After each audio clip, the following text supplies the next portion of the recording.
This is Brian Cush of the Game Time blog and the Video Game Review podcast, and this is my interview with Anthony Stevenson, Director of Marketing for EA Sports. He joins us here to talk about Madden NFL 12, which will be in stores on Tuesday, August 30th, and I must apologize in advance. I don't know what happened with the recording on my side, but I sound like I'm broadcasting from a cave when you hear me ask the questions in the interview, so I apologize in advance for that, but since Anthony does a majority of the talking, you shouldn't notice it too much. The first thing Anthony and I talked about was an upgrade made to the franchise mode in Madden, dynamic player performance. Ratings have always been a really, really big part of the Madden NFL experience, and players get pretty up in arms about their ratings and what have you, and they were all, for the most part, linear. I mean, it was very easy to say, oh, well, Josh Freeman is his accuracy is an 82, and Matt Ryan's is an 84, so Matt Ryan is more accurate than Josh Freeman.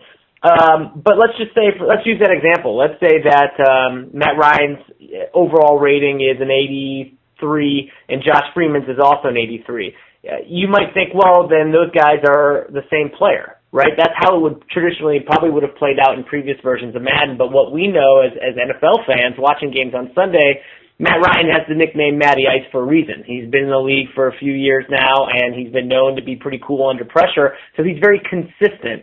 And consistency is a pretty subjective thing, whereas Josh Freeman now coming into his second year, he had a great year last year, but consistency, he hasn't been doing it for long enough. So I think most people would say that Matt Ryan is going to be a more consistent player over every week than Josh Freeman at this point, even though the ratings might be similar. So the consistency is just a way to measure the traits and tendencies, and it's one of a couple dozen new ones that we have in the game this year, like a clutch rating. And again, these are things that aren't linear. They're subjective. You either are or you're not. So certainly it sparks a lot of debate about what players in the league would be clutch or what players in the league would be most consistent. But the idea is that if you think about someone like Mark Sanchez, right? Okay. He might go into a game. And one of these other traits for a quarterback or tendencies for a quarterback is, do they sense pressure? Can they sense the pocket collapsing around them?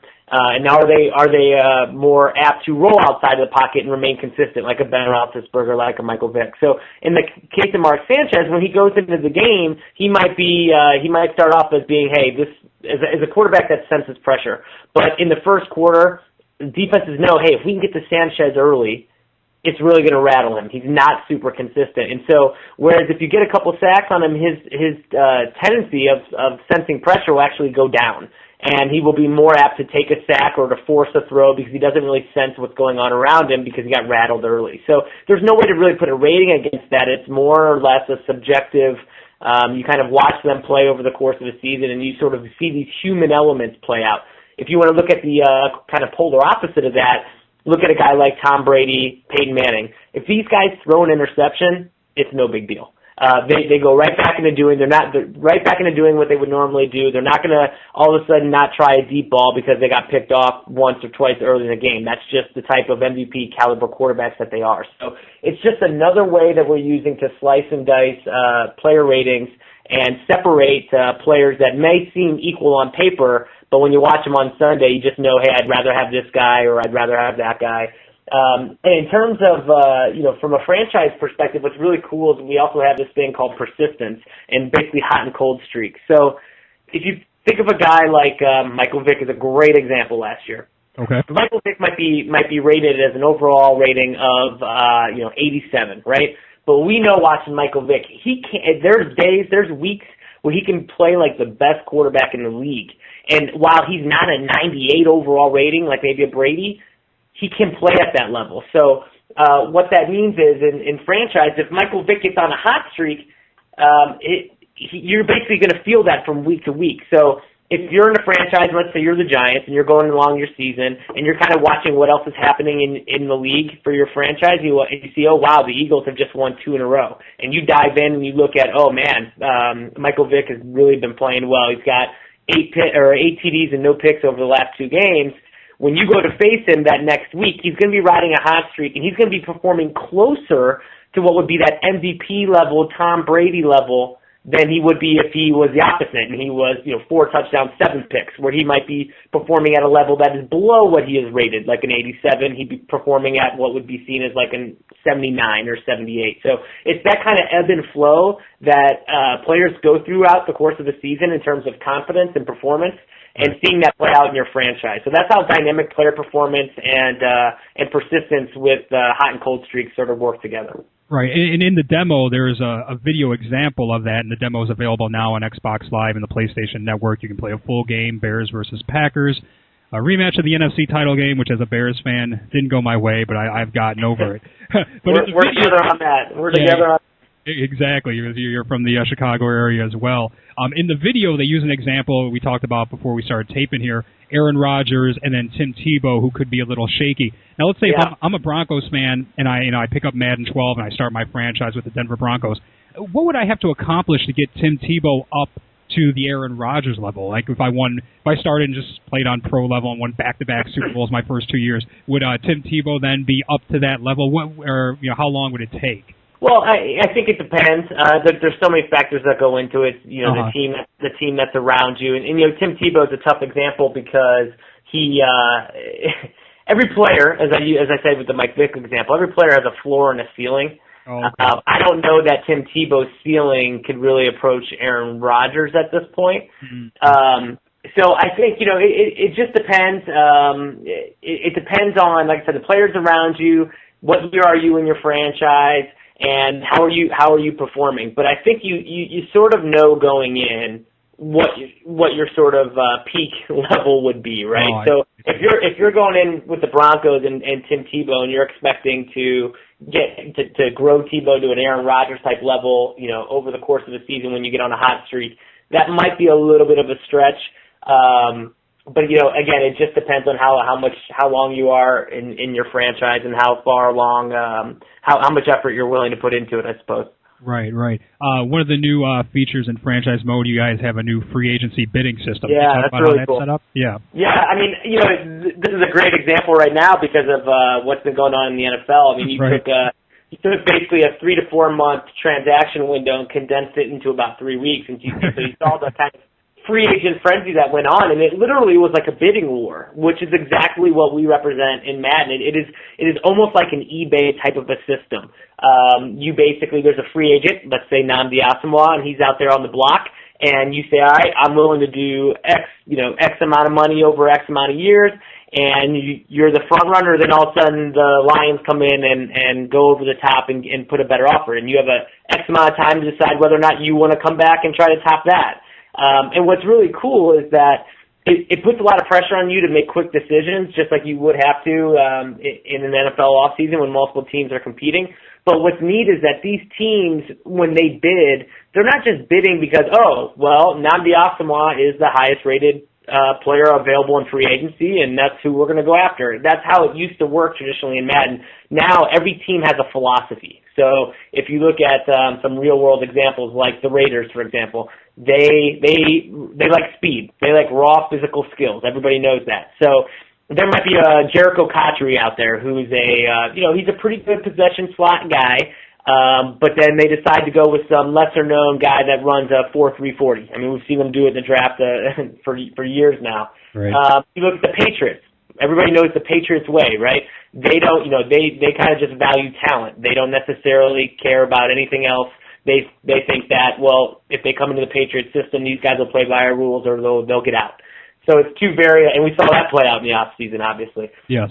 Two very distinct sort of team philosophy. So that's really cool. So it makes it harder to predict free agency because you don't know necessarily, hey, this guy's just rated higher, so he's going to be the number one free agent. He might not be. You might be the only team that values a accurate quarterback who actually needs a quarterback. Some guys might, prefer speed and ability to get out of the pocket because they have a weak offensive line. So all of these sort of factors that go into that free agency process and that kind of bidding back and forth makes it feel a lot like eBay. So it's pretty cool. Right. And you guys also have player roles in franchise now. Can you talk about how that works? If you downgrade a player, does it affect his confidence or his skill rating in any way? How's that set up? Yeah, you've got with the player roles, I mean, you've got guys. Here's a great example. Think about Danny Woodhead, right? Okay. if you think about back to like the Hard Knocks, the Jets didn't really know what they had in Danny Woodhead. Like, is he a small wide receiver? Is he just a real shifty scat back? Like, does he just return kicks? And so, as you are developing a player, you can sort of decide where do they want to fit in your team. Right, so you might decide for Danny Woodhead he's going to be my scat back, and he's not going to, he's not going to have any wide receiver role whatsoever. So just that ability to make those decisions on your team, to kind of craft those guys and mold those guys to fit the weaknesses or the holes on your roster is something you haven't been able to do before. So that's a pretty cool addition for people. Yeah, and you guys, you've made a lot of upgrades and tweaks to franchise mode, and we'd probably be sitting here for an hour if we talked about each one. But one last thing, if you could just touch on the expanded rosters, cut days, and something new for this year as well. Yeah, that's something that people have been asking for a long time, and quite honestly, the majority of the features in franchise mode, the enhancements that we made this year, came straight from our community. Expanded rosters was an obvious one, and we actually just talked about the Hard Knocks example, but I almost blame Hard Knocks for this type of thing, because I think fans see those emotional cuts that teams have to make and how important of decisions that those are in the offseason, and how the wrong decision can really come back to bite you.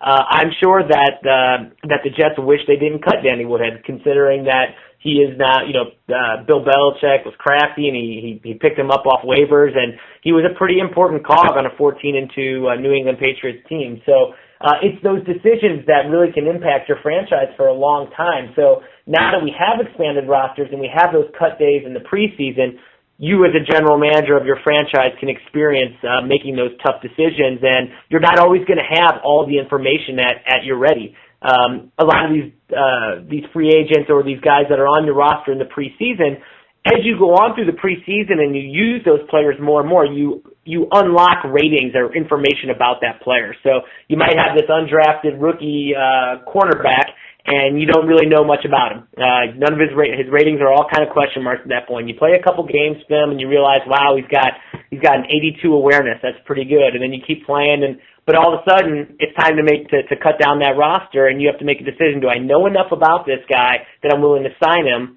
And if I don't and I cut him, I got to realize, he might be an all-pro for another team midway through my franchise. We're joined by Anthony Stevenson, Director of Marketing for EA Sports. We're talking about Madden NFL 12, which will be in stores on Tuesday, August 30th.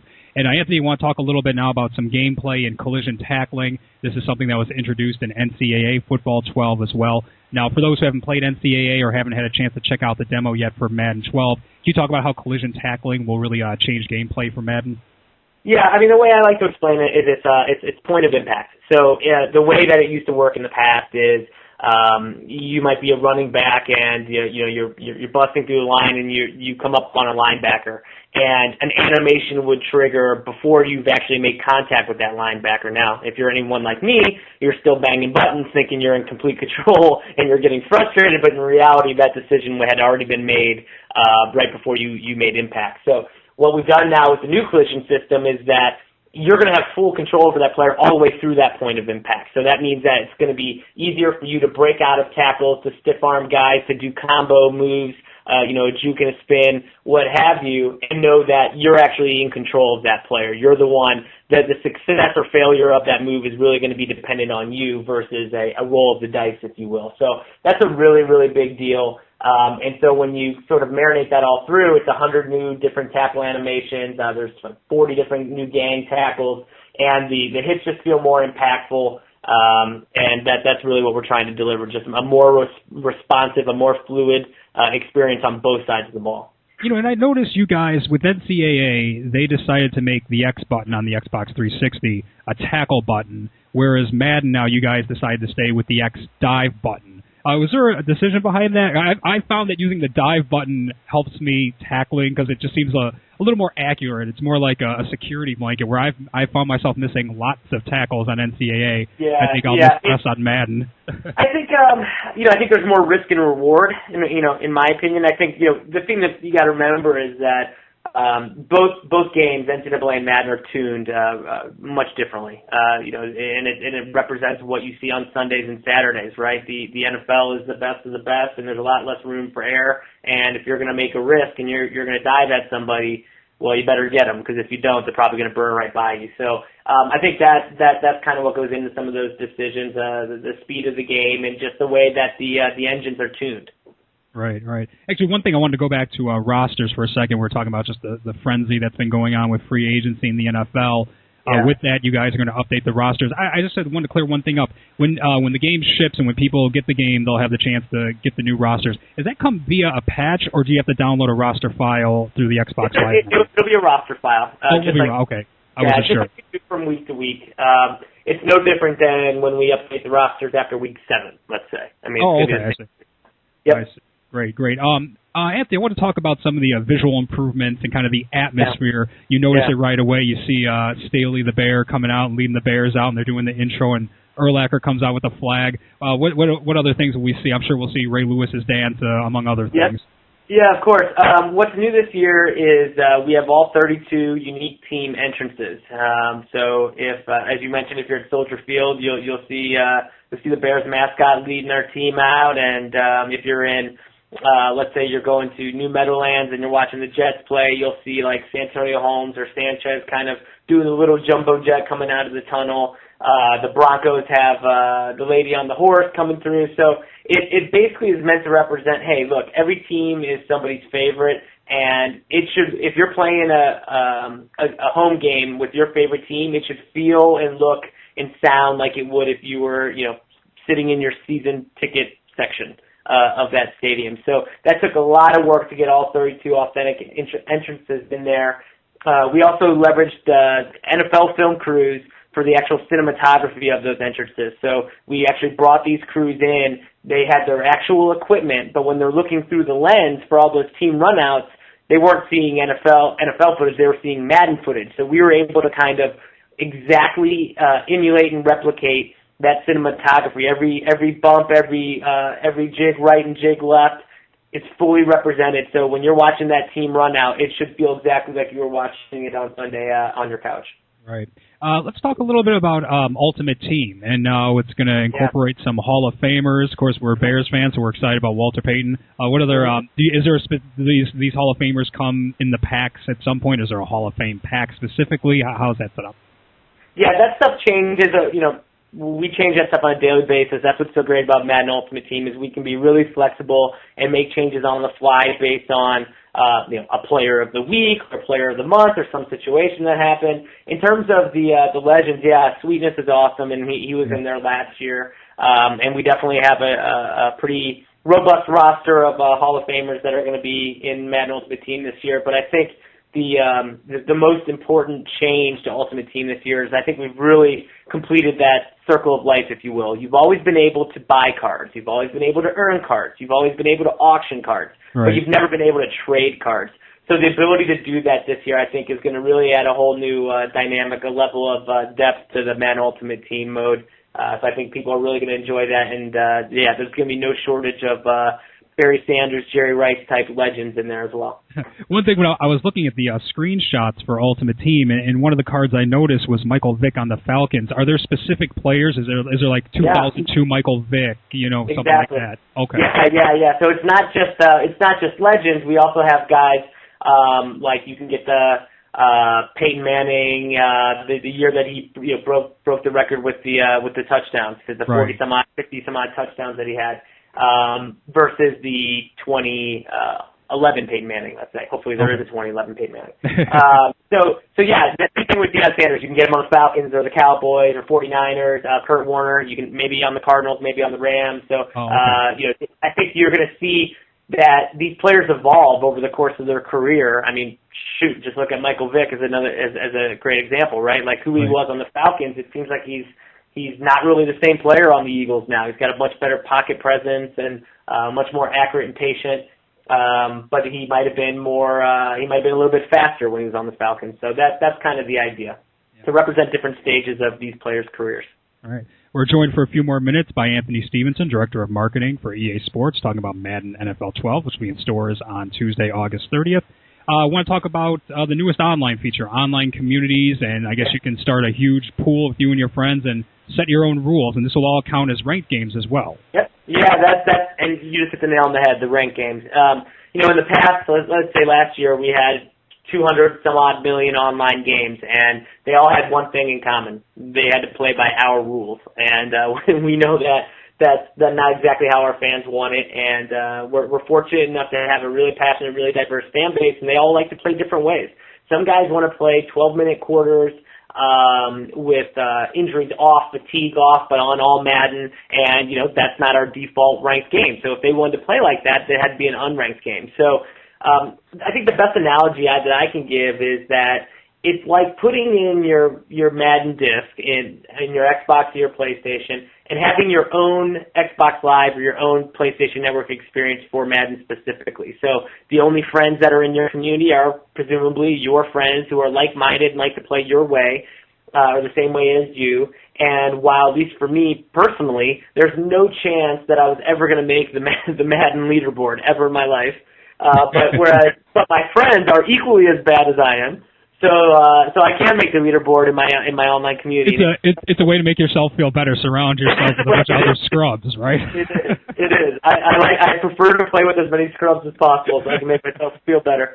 But yeah, you can go up to as many as 2,000 people, and like you said, you can tweak your ranked game to be whatever you want it to be, and there'll still be ranked games. You can have matches outside of your community. You can have online team play ranked matches within your community. So it's a really cool experience, and I think that it's just going to make it easier for groups of friends to play Madden together and actually make a leaderboard and trash talk with each other, and all the sliders and all the custom settings will all be at your fingertips. Right. So now you create your community and you have your own personal online leaderboard. Will the games you win in your personal community reflect on the overall leaderboard? Say if I get my 13-year-old nephew in there and beat him 100 times. Am I going to show up on the overall Madden leaderboard? That's something that we're looking at right now, but I think our intention would be for it to count. Yes, I mean if you're playing an online ranked game, it should count.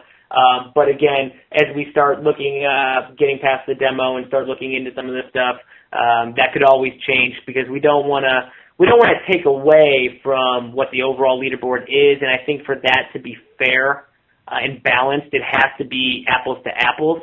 If winning an online ranked game that's a 12-minute quarters with injuries off and fatigue off is not the same as an all-pro game 5-minute quarters with injuries on, fatigue on. You know what I mean? So right. I think that's open for debate. So I don't think we're really sure where we're going to land on that yet. Yeah, not that I beat my 13-year-old nephew all the time and bump myself up. I would never.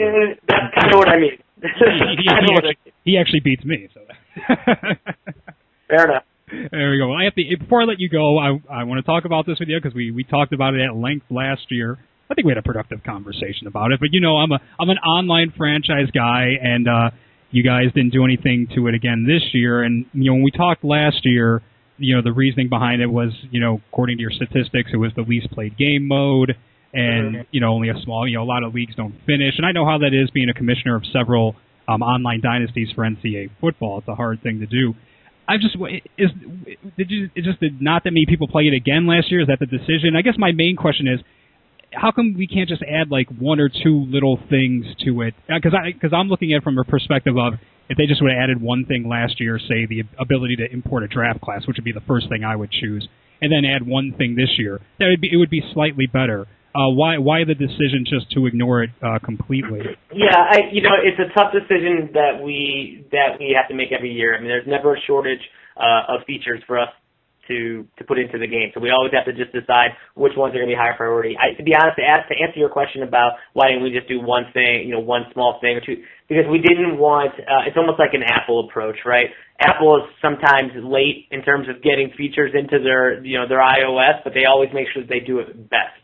And with a lot of the success that we've seen with other online games within EA Sports, whether it be FIFA or even NCAA, we wanted to make sure that whenever we gave our fans improvements, that they knew it was our best effort and that it was going to be a best in class execution. And when we kind of took a look at everything, we knew we had to start from the core, and that was franchise mode. So making those 100 improvements and sprucing up Superstar as well, that was a priority for us and our fan base. And then when we took a step back, we said, okay, well, now we need to do something to kind of progress things online and address one of the big complaints we get, which is about having to always play online games by our rules. And more importantly, we wanted to ensure that people have good experiences. I mean, I don't know how often you play online, but you talked about your 13-year-old cousin, I think it was. Well, I go online, I get beat by 8-year-olds, and they talk more trash to me than like Deion Sanders. And it really ticks me off. And it stinks because I'm involved in the game, and I'm like, God, this is so frustrating. Yeah, you have access to the game year round. Come on, Anthony, you need to step up your game. I know. It's embarrassing. It but is.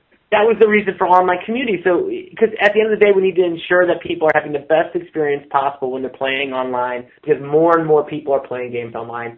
And then you go back and you look at the visual improvements and things that we make. I think one of the more frustrating things for us, honestly, is that people will say, well, yeah, okay, great. You guys got 32 unique team intros. Yeah, that's cool, but is that better than making changes to online franchise? I think every fan has their own opinion on that. My opinion would be no, it's probably not better, but people don't realize that our teams have different expertise.